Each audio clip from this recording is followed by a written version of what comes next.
The story that this was based on was called The Minority Report. It's a short story, maybe a very, very short novella. It's from 1954, and Philip K. Dick wrote it. Philip K. Dick is a legendary sci-fi author whose works were turned into movies like Blade Runner, Total Recall, A Scanner Darkly, The Adjustment Bureau, The Man in the High Castle, Paycheck. Oh, wow.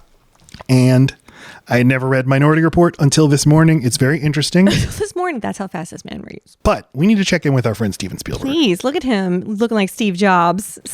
I'm standing this, Steve. What are you looking at? I'm looking at the Times magazine, that Times cover that says The Players, and it's got 3 nerds on it. Yeah, we're looking at Steven Spielberg, David Geffen, and Jeffrey Katzenberg. Okay. Steven Spielberg made 2 movies in 1993. He made Jurassic Park and Schindler's List. It's basically the apex of his career. He has his biggest hit in Jurassic Park, or one of his biggest hits, and then also the movie that finally wins him the Oscar he's so desired and makes people take him seriously as a filmmaker. That's why he's got this black turtleneck on. That's why. So he doesn't make another movie for 4 years. Now, what is he doing during that time? He is building up the movie studio Dreamworks. He gets together with David Geffen, who is the legendary music mogul and a billionaire, and Jeffrey Katzenberg, the guy who was recently ousted from the Disney company, who ran Disney's film studios and is given credit, maybe not so deserved, or maybe deserved, people will disagree, for spearheading the Disney Renaissance. He is basically let go from Disney months after their very biggest hit, The Lion King, comes out, and a movie that he takes a lot of personal credit for. So these 3 guys get together and they're like, we're going to start a movie studio. There hasn't been a movie studio started in this town since 1935. And the press goes wild. They're like, this is going to be great. These 3 guys, there's going to be a new Jurassic Park and a new Lion King every year. Are you kidding me? Do you think they were at a table and someone said, what a good team. Teamwork makes the dream work. Got it. Do you want the real answer? Yep. All right. So I've brought up this book before, The Men Who Would Be King by Nicole Laporte. I'm using this as my source. They announced they were doing a studio before they had a name for it, and Steven Spielberg and somebody else were just scribbling on a piece of paper, and Spielberg said teamwork, and then his guy wrote down makes the dream work, and then Spielberg crossed it out and put Dreamworks. I just said, so I guessed it? You guessed it. Okay. Yes. I thought you were going to tell me how wrong I was. No. You could have been excited for me. I mean, eat shit. No. You're never going to be happy with the way I react. Oh, I will. You're never going to. I love it. I love the way that you are. Thanks. I mean, why is it a big deal that they're building a studio? Can you tell me, what is a movie studio? I mean, it's just like a network of resources, right? I mean, that's why it works when it's really old, because you've got banks who are already invested in you, probably multiple. You need so much to make a movie happen.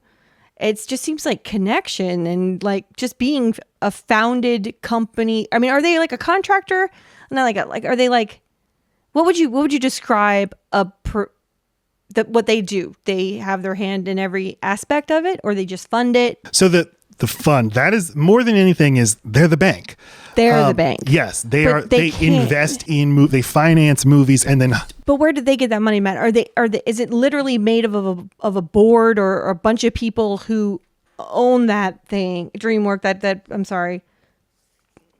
Paramount. Mm-hmm. It's just a bunch of people. We are Paramount. We all have money. We are the money, or are these just regular company who has ties and banks that they use for the funding? Yeah, in Paramount's case, that's a super old company that is publicly traded, so that's where the money comes from. Oh. And from the accumulated value of all your assets. With DreamWorks, it's these 3 guys going out and raising a shitload of money, including $500 million from Microsoft co-founder Paul Allen, and they all put up their own money too. And studios, studios are different from production companies in that studios hire and pay the production companies to make the movies. I was thinking of them as a production company, right? Sorry, studios. And also theoretically distribute the movies, market the movies, but they didn't just want to be a movie studio. They wanted to be a TV studio and a music company and games and all this kind of shit. Calm down. This is your typical fucking bro who's really good at one thing, stays in his lane, and he's amazing at it, and thinks, you know what, I could solve healthcare. Just get a think tank together. Calm down. And Jeffrey Katzenberg specifically does this over and over and over again. He comes up with an idea. He raises tons and tons of money. Everybody gets really excited. He gets a lot of really famous people on board with him. And he's like, all right, step 1, this. Step 3, profit. What's step 2? Huh? No. Don't tell me no. Because a few years ago, he did this again with his company, Quibi. Quibi. Do you remember Quibi? Kind of. I don't remember what they did, though. They do quick bites, entertainment in quick bites. Get this. You can watch something on your phone. The answer is like, what, so Vine, so TikTok? No. It's Quibi. It's Quibi.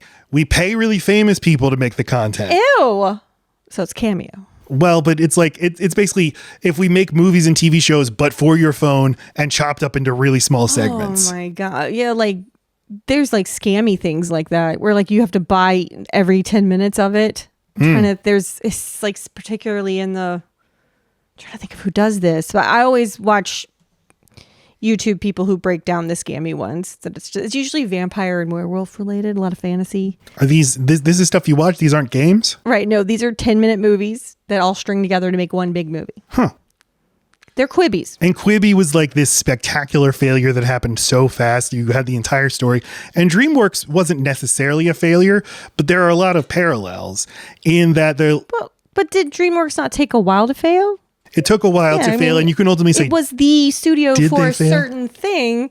I mean, it's synonymous with what I picture that animation style to be. Yeah, and the animation side is the one successful area, like unquestioned success, but they were also trying to be a live action studio and a music company and make computer games. That came out on DreamWorks. Well, what's funny is like David Geffen, who was, the music powerhouse of the 70s and 80s, now he has his own company. He just signs all his acts from the 70s and 80s. And it's like, I just signed Boy George to a $20 million record deal. Like, Boy George. Yeah, that's a man, George. Or no, not Boy George. George Michael. George Michael. Okay. But still, it's like everyone's like, yeah, they're your famous friends, but they don't make like hit music anymore. Right. How are you going to pay him back? And Spielberg, last week we were talking on Jurassic Park about how in like 93, as he's prepared to make Jurassic Park, he has his hands in so many pots. He's producing all these animated shows for Warner Brothers. The company Amblin is producing all these animated movies. He's directing Hook and Always and Empire of the Sun and producing movies for his friends. And the Universal executives like, man, you gotta chill out. You're being a lot. Yeah, and you said you could really relate to that. Yeah. He doesn't stop doing that. He's always he's got a wandering eye. He can never focus on what he's doing. And he says like, that's my strength. If I focus on what I'm doing, I get in my head about it. Oh, okay. I don't agree. I mean, I feel like I never have the luxury of getting to be super focused. I feel like there are two different reasons why I overcommit. One of them is financial, and just when it rains, it storms, unfortunately, and I just go ahead and say yes. I don't over say yes, but if I were being nice to myself, I'd say yes, less, but I still do never take on too much that I can't actually put out something good, because the shame of that would be more than I could bear. Or if someone needs something, or if there's a volunteer thing with my kids' stuff, I always end up, okay, my kid's in volleyball. Okay, I'm the assistant coach. How'd that happen? Okay, my kid's in theater. I'm painting all the sets. When did that happen? That shit just creeps in, and I know I don't have time for it, and I fucking do it anyway. The difference between you and Steven Spielberg is that he seems to fall in love with an idea, and just he smells a pie out the window and flies toward it. Which is what happens with Minority Report, and I'll detail how that happened. But so now I'm just picturing him, sniffing a pie, like flutter, flutter. Little feet. He's directing Schindler's List in Poland at night, he's heading over to his trailer and helping supervise post-production on Jurassic Park via satellite. All he's a bad husband. How many kids does he have? He has, I think, 7 kids. That's he also, too many.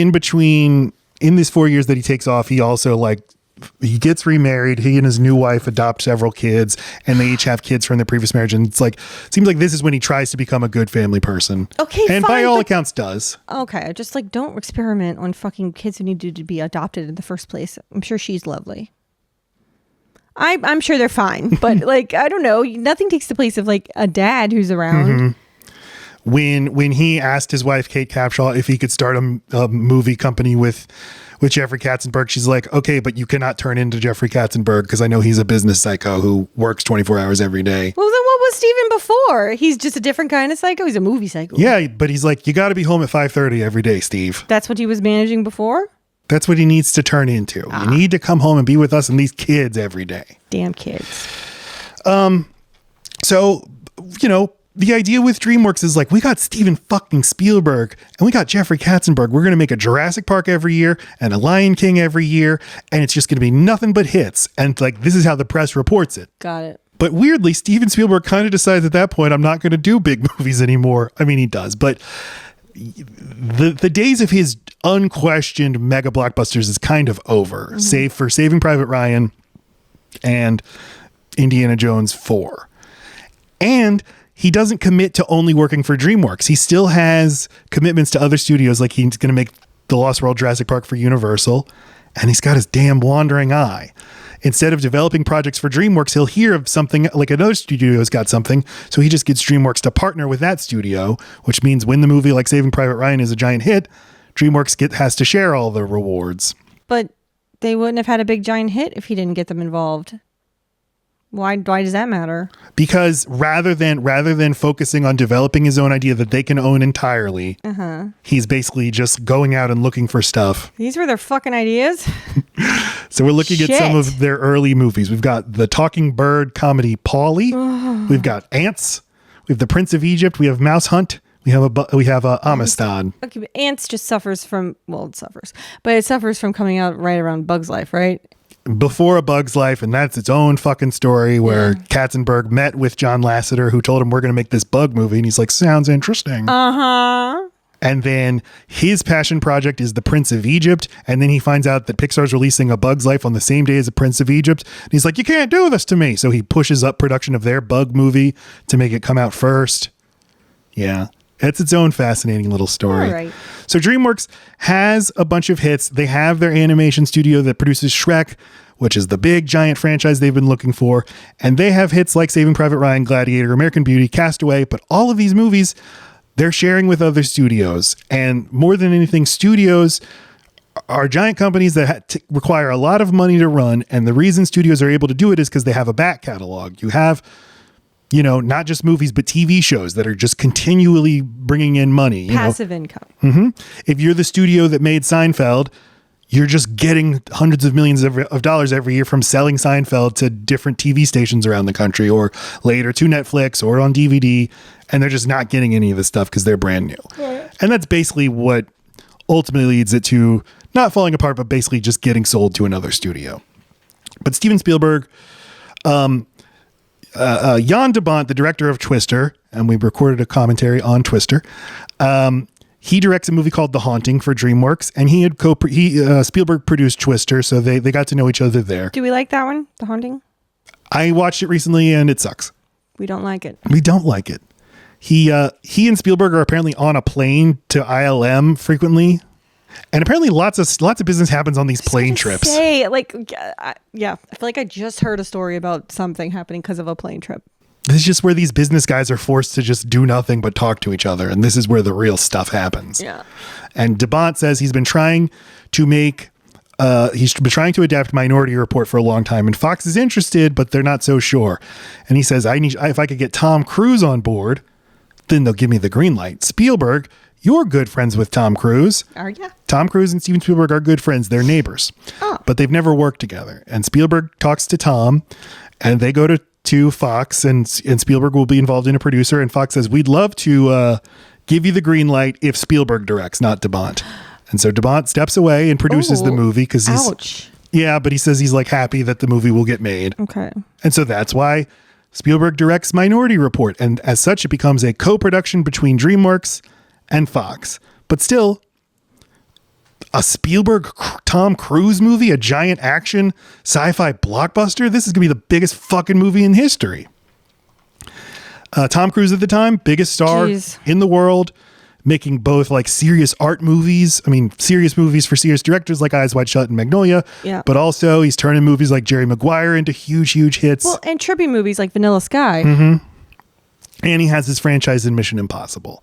Just the biggest star in the world. Every time I watch Minority Report, I'm like, he looks so young. He's 41 years old. Yes. I mean, he looks like tiny baby Cruise. He looks like Top Gun. I know. Well, like, and it's not, I mean, it's far away from Top Gun, but he looks closer to Top Gun here than he does to. Until he starts getting forehead wrinkles, he just looks like that. He's just clean slate right on the forehead. Yeah. He looks like the first Mission Impossible Tom Cruise. Yeah. Which is upsetting. You better put bangs on your face, Tom Cruise, so I can respect you. So the movie, like, it's a hit. It's a solid hit, but it's not the giant. But at least they don't have to be awkward neighbors. That could have been rough. I think it becomes rough once Tom Cruise dances on the sofa because he was promoting War of the Worlds. And Spielberg, who's all serious business, he's like, hey, you're messing with our marketing campaign here. He yelled at him? I'm sure he did yell at him. You can't make up just a fake. Look at that smile. He's going to give him a smooch. Spielberg doesn't yell at people. He has people to do that for. Okay, that's gross. Like his whole thing is like, shucks, I'm just a nice guy. I don't know. Give me a popsicle. And then he leaves the room and give me a popsicle. A team of people like beat the shit out of you. But then Tom Cruise has his own people. So the Tom Cruise people and the Spielberg people beat each other up. The movie made $132 million in America, 360 worldwide. Like, yeah, fine. But they're expecting Jurassic Park. And they didn't get it. But people liked it, and where were the dinosaurs? And we like it, and I think it's one of Spielberg's like very best movies. So there's nothing like it. Yeah. It's very weird. It has such a mixture of like completely straightforward shit that you understand mixed with what is this about? But you do see like the little seeds of I don't know, other futuristic stuff. I haven't seen Ready Player One in a long time, so I don't know. But like this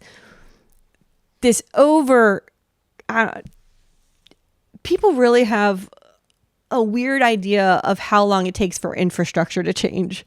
Like, I know it was 2002 when he did this, but 2054, he's 50 years old, right? He understands how long it takes to become 50. But Lacey, why would there be circle roads? Okay, but go back in time 50 years from 2002, there weren't like interstate highways. Like cities looked entirely different. Yes, but there were dirt roads where a car went parallel straight on a road. And then there became gravel roads where a car went like this on the road. And then there became fucking cement roads. But it didn't go from like, we can only do this. Now we can only do this. Now we go upside down. I'm sorry. Cars that drive the other way. I think he cares way more about just what will look cool. Well, than what do I actually think is going to happen. It was cool to look at. It is awesome to look it's at. Fine. I think this movie's actually kind of like Jurassic Park. Yes. How are you a pedestrian in this world? You can't get anywhere. You can't be homeless. Can't be a pedestrian. Presumably there's still regular roads. And in DC, they seem to be building up now. Because, in DC, we've been to DC. There's a height ordinance. There are no buildings that can be taller than, I think, the Washington Monument. Good for them. There's skyscrapers in this one. That is weird. But that's kind of a utopian vision of the future. Is like, hey, we're finally going to build up. Because now there's a whole system in place to prevent like zoning laws to prevent dense housing by building up, because nobody wants that, but it would like help everybody. We have an incredible housing shortage. Why don't we just build taller apartment buildings? No, that'd be ugly. Yuck. And those are the same people who just love tent cities. What was I saying? I think it's a lot like Jurassic Park in that it's based on a lesser book. It's based on a short story in Minority Report's case and a novel in Jurassic Park's case that are very concerned with these philosophical sci-fi ideas. And I think Spielberg is way less interested in them and just what could be like really cool to put on screen. But they're still there. But I think he's a lot less interested in these questions. Doesn't make you think too hard. He just gives you like, that's new. But they're there if you want them. They're there if you want them. The primary screenwriter on this film was Scott Frank. He's the driving force behind the screenplay. He toiled for a long time on the screenplay, and Spielberg is always very involved in his screenplays, although he rarely takes screenwriting credit. But at the same time that this script was being developed and Spielberg had signed on to direct the movie, because Spielberg always signs on to multiple movies at once, and it's always like, yeah, you may have signed on for the movie, but does that mean it's going to get made?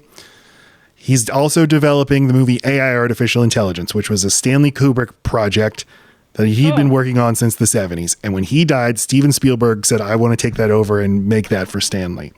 And for the first time since Poltergeist in 1982, Steven Spielberg is literally writing the screenplay for AI. And what he tells Scott Frank is, hey, buddy, it's a race between you and me. Whoever finishes our screenplay first, that'll be the movie I make. So AI, of course, gets made first. Oh. And Scott Frank thinks Minority Report will never get made, but eventually they make it. They make it. So just, I think this is a very well written movie that has to balance so many different tones and genres, and also be like a solid little murder mystery on top of everything else. And I think it is. I think it works. I do too. That is our history on Minority Report. We are now going to proceed to talking about the film itself. Does this look like a bunny's vagina?